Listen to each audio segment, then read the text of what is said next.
Monumental brass is a species of engraved sepulchral memorial which in the early part of the 13th century began to partially take the place of three-dimensional monuments and effigies carved in stone or wood, made of hard latten or sheet brass, let into the pavement, and thus forming no obstruction in the space required for the services of the church. They speedily came into general use, and continued to be a favorite style of sepulchral memorial for 3 centuries.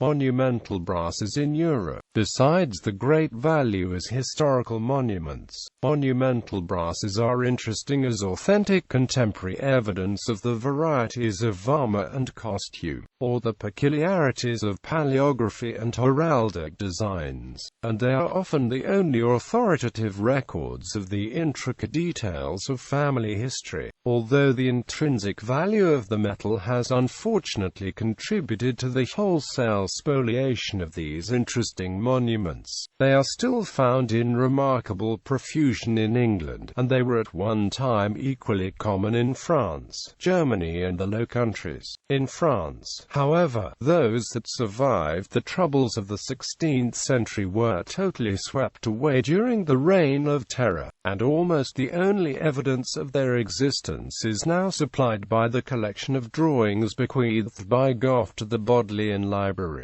Only 2 or 3 examples, and these of late date, are known in Scotland, among which are the memorials of Alexander Cockburn at Ormiston, of the Regent Murray in the Collegiate Church of St Giles, Edinburgh, and of the Minto family in the south aisle of the nave of Glasgow Cathedral. The Earl of Moray had been assassinated, and his monumental brass carries the Moray arms and figures representing religion and justice. The fine memorials of the royal house of Saxony in the cathedrals of Meissen and Freiburg are the most artistic and striking brasses in Germany. Among the 13th century examples existing in German churches are the full-length memorials of Ys von Welp, Prince Bishop of Verden, and of Bernard, Bishop of Paderborn. Many fine Flemish specimens exist in Belgium, especially at Bruges.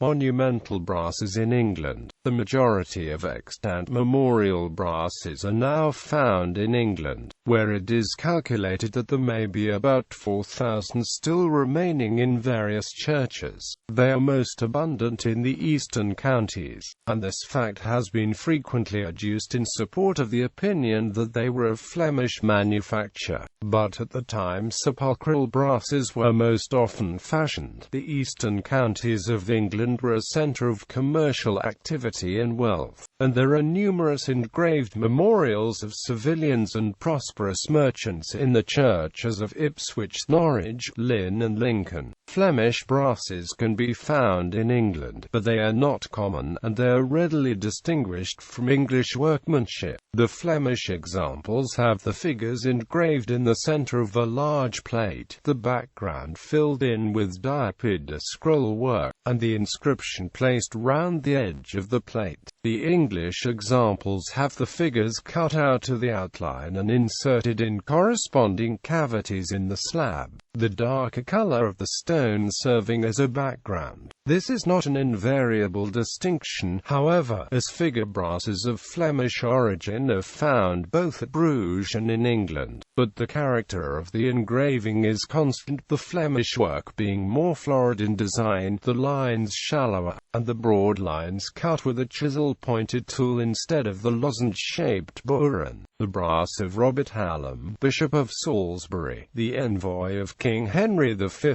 to the Council of Constance, who died and was interred there in 1416, precisely resembles the brasses of England in the details which distinguish them from styles elsewhere in Europe. Scarcely any of the brasses which now exist in England can be confidently referred to the first half of the 13th century, though several undoubted examples of this period are on record. The full-sized brass of Sir John de Orbanon at Stoke Dabenham in Surrey has the decorations of the shield filled in with a species of enamel. Other examples of this occur, and the probability is that, in most cases, the lines of the engraving were filled with coloring matter, though brass would scarcely bear the heat requisite to fuse the ordinary enamels. A well-known 13th-century example is that of Sir Roger de Trumpington, who accompanied Prince Edward in his expedition to Palestine and is represented cross-legged. About half a dozen examples of this stylistic feature are known. The 14th-century brasses are much more numerous and present a remarkable variety in the details. The finest specimen is that of Nicholas Lord Bernal in the church of Acton, Bernal, Shropshire. In the 15th century, the design and execution of monumental brasses had attained the highest excellence. The beautiful brass of Thomas de Becheek, 12th Earl of Warwick, and his wife Margaret, which formerly covered the tomb in St. Mary's Church, Warwick, is a striking example. One of the best specimens of plate armour is that of Sir Robert Stanton in Castle Donington Church, Leicestershire, and one of the finest existing brasses of ecclesiastics is that of Thomas de la Mare, Abbot of St. Albans Abbey from 1349 to 1396.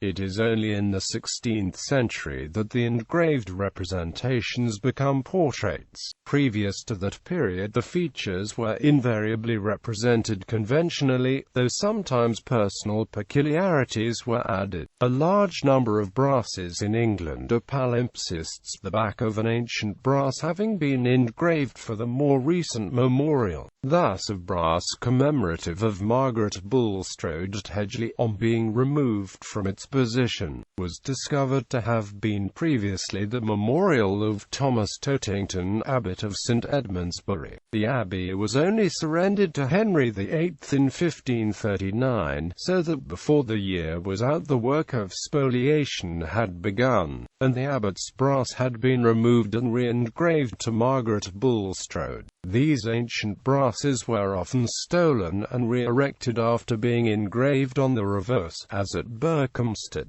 because until the establishment of a manufactory at Esher by a German artisan in 1649, all sheet brass had to be imported from other countries on the European mainland. 19th-century brasses. There was a revival of interest in monumental brasses in the Victorian era. Victorian brasses can be seen at Truro Cathedral, Oscott College, Birmingham, St Nicholas, Guildford, and All Saints, Boyne Hill, Maidenhead. Bibliography. Waller, John Green and Amp. Waller, Lionel.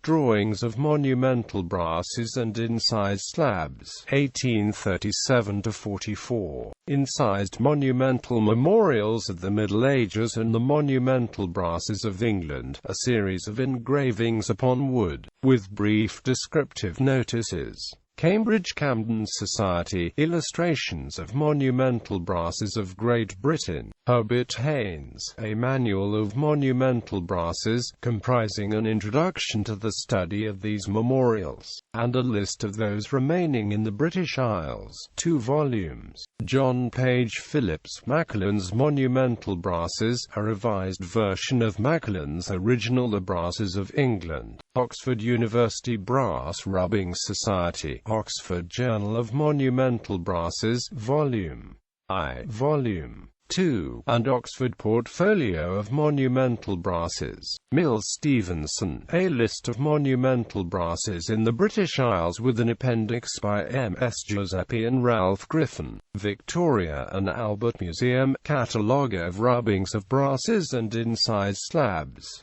2nd edition. Sally Badham and Malcolm Norris, Early Incised Slabs and Brasses. Davis, C.T., The Monumental Brasses of Gloucestershire, London, 1899. Bootle, Charles, Monumental Brasses and Slabs, 1847. Bootle, Charles, The Monumental Brasses of England, 1849. Duncan, E. H.W.